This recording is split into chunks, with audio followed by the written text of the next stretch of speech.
Well, I just got done watching something that I can describe as odd. The Eminence in Shadow. And since November is underway with Turkey Day being the only thing of note, it seems like the perfect opportunity to launch a November! A month solely dedicated to Japanese animation, something Nigel has taken to heart. Yeah, I'm talking about you, Gator Boy. I know you've been posting DBZ shorts without me.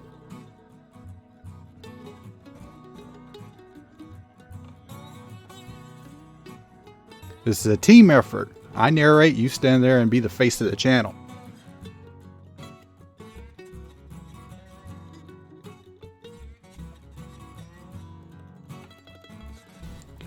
They come for the subject matter, not you.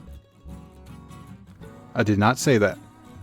I did not. You did too! Did not. You did too! Did not. Fine, let's put this behind us. You do more on the channel other than just standing there, but let up on the DBZ stuff, okay?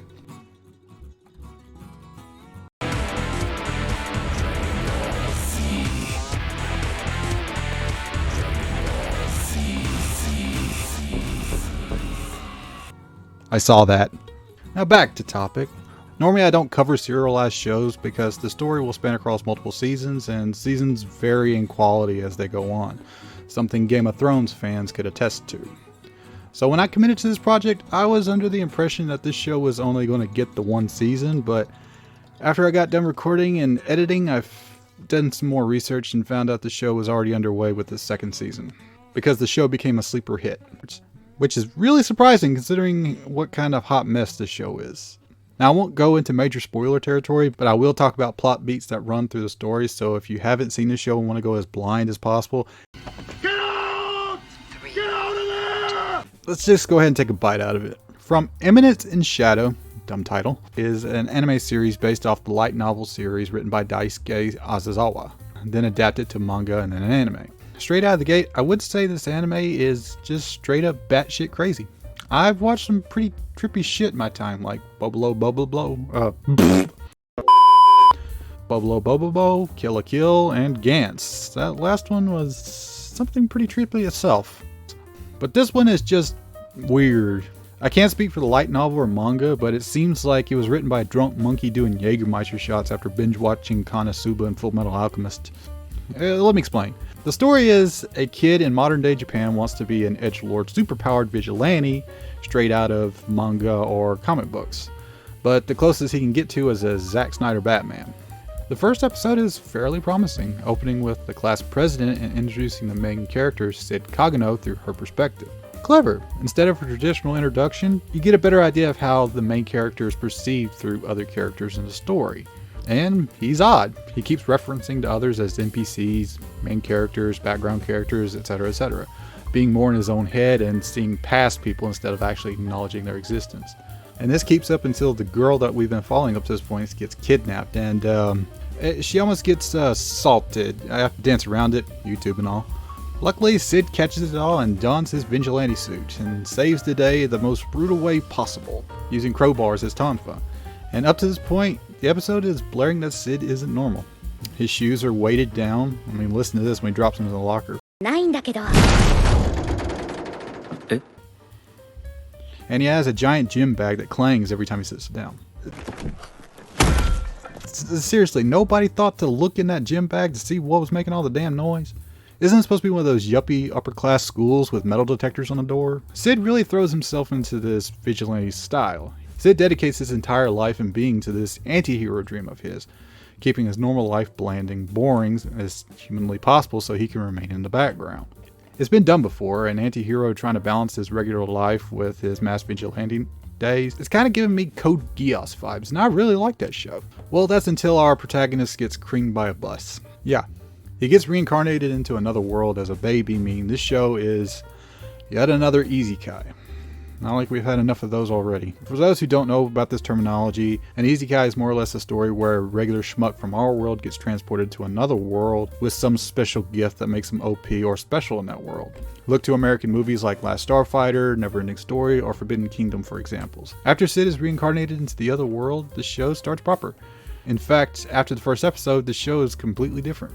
The dark, gritty tone and subtlety is all thrown out the window in favor of a running joke that Sid is a background character who is secretly an anti-hero with god powers, and an army of waifus who worship the ground he walks on. The contrast between episode 1 and 2 is so great I had to double check to make sure I was still watching the same show. And the jumps don't end there either. After Sid is born, a time lapse occurs, and the very next scene Sid is killing bandits with slime powers, like he's sporting a venom symbiote. And the anime never goes into where he got the slime powers from. He just has them now. He's also a prodigy swordsman with unrivaled talent, which of course he is. Now that last pill isn't that hard to swallow, since before Sid died, he dedicated his life to mastering martial arts in our worlds, so pair that up with growing up in a house full of swords masters. Yeah, I'll let it slide. Only this time though. I don't know if the slime power bit is handled better in the manga, but it feels rushed here. There's no explanation for why he has these powers. It's just there, accept it, move on. One night when Sid is massacring a bandit camp, he comes across a possessed being who's in between death and life. So what does Sid do? He takes it home and spends the next week bombarding it with magic. Why? Because he's bored. And after a few days, he hits the right combinations and lifts the curse, revealing the possessed beast was an elf girl.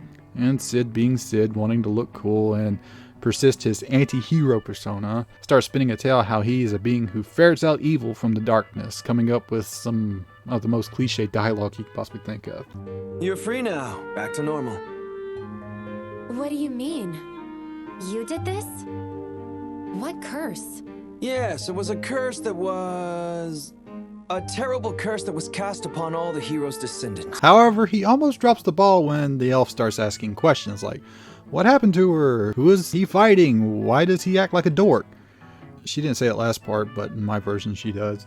So Sid relies on his very special power of reaching far up his ass and pulls out this bullshit story about how the elf is a descendant of the hero who slayed Diablos, the monster that threatened the world long ago. And the group he's fighting is a cult trying to resurrect Diablos. And the cult has spread so far and wide he needs assistance to fight them. Load of BS, right? Wrong! Turns out this out of nowhere story that Sid pulled from his ass is word for word true. The cult, the elf girl being a descendant of the hero, everything. And the running joke is that Sid is the only one who doesn't believe it. The elf girl is dubbed Alpha, and she begins recruiting other girls in the same way that she was, to the organization that Sid dubs Shadow Garden. Really sticking with the shadow motif. He even calls himself Shadow. There's already a character with that name.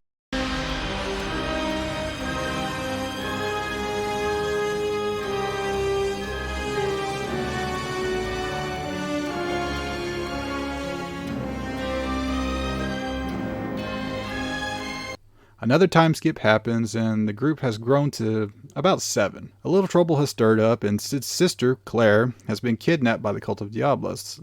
Still not believing his own story, is convinced it's just bandits, and the cult wants to harvest Claire's blood for their own nefarious purposes. And turns out Claire's also kind of nutty. If anything happens to that boy, you'll have to answer to me! What have you done? You mutilated your own hands? I'll kill you. I'll kill your beloved family, your friends, everyone you know. I'll kill them. A bit obsessive, that one. The girls go in, wipe out the lower tier goons, face off with the main bad guy until he retreats and runs into Sid. Sid wipes the floor with them, with Claire freeing herself from captivity and making it back home. Now that summary works for all the encounters with the cult throughout season 1. It's more predictable than wait for Goku. Nah, actually the real meat of this show is ironically Sid's background character life. Sid puts so much effort into his, well, let's just call it role playing. He makes decisions based off of writing tropes like, would this be a main character action or would it be something a side character would do? And he commits to this heart and soul, even going as far as embarrassing himself so no one ever suspects him of being the Shadow. Poop! I have to go poop. I can't hold it anymore. If I don't go right now, it's gonna trip down my leg while I'm running. Oh man, that is pretty serious. It will always be your friends. Go! Just go! Just go!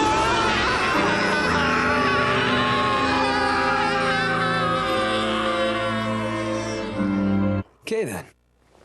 If it wasn't apparent, Sid's not firing on 8 cylinders either. In fact, I think one of his pistons is a little warped, especially after you find out how he died. Magic. Magic. Magic. Magic. Magic. Magic. Magic. Magic. Magic. Magic.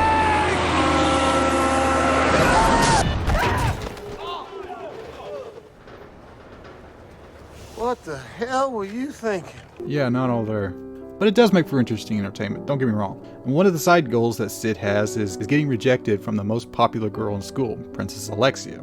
And boy, does he sell it hard, purposely trying to come off as pathetic, orchestrating, as he calls it, the perfect background rejection. It blows up in his face, of course. Alexia is looking for someone just like Sid to be her fake boyfriend to try to get another aristocrat douchebag off her trail, pissing Sid off and pushing him further into the limelight, which is something he does not want. Every attempt he tries to get rid of her or try to get her to break up with her fails, of course, until Alexia offers to pay him. Really? Do I strike you as the type of guy who can be bought with money? Yes, you do. Well, you're absolutely right. And he drops even lower down the totem pole, which he accepts gleefully so he can fund his after-dark activities. It all comes to a head when Alexia is kidnapped by the aristocrat that she was engaged, because surprise, surprise, he's a member of the cult of Diablos. Sid suits up, saves Alexia, and beating her would-be fiancé, ultimately killing him by nuking half of the city. This is my almighty power. I am atomic.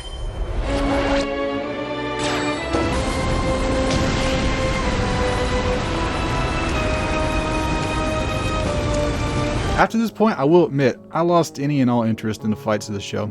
There's no stakes. Sid is going to win no matter what. He absolutely has no chance of losing.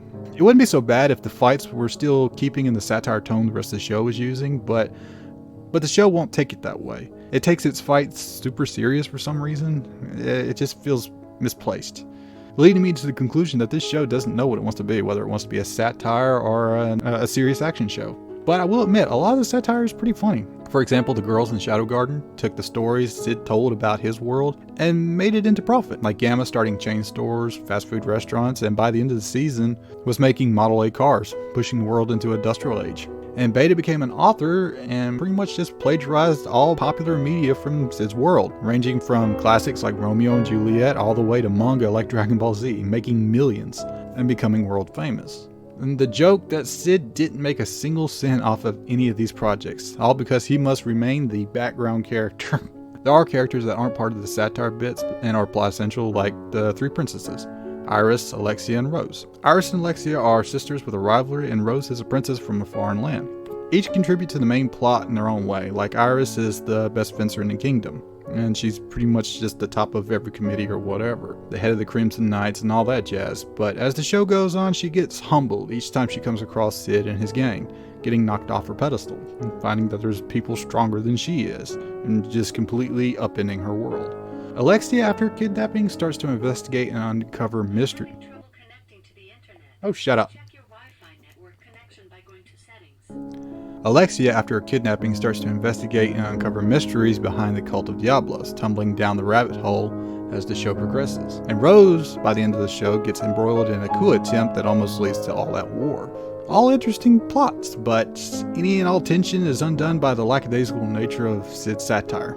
If you want a show that actually handles this kind of storytelling better, go and watch The Rising of the Shield Hero. Shield Hero Season 1 actually keeps its tone, all while putting isekai tropes on blast by implementing 3 characters to present each trope. The power fantasy hero, the guy who takes it way too damn seriously, and the guy thinking it was Pecker. I hate you, Peckerwood. I can't really recommend it, but if you still want to watch it, go in with a satiristic tone in mind, and you'll probably have a good time. Or at least that's my opinion. Please remember to like, comment, or subscribe. Y'all take care.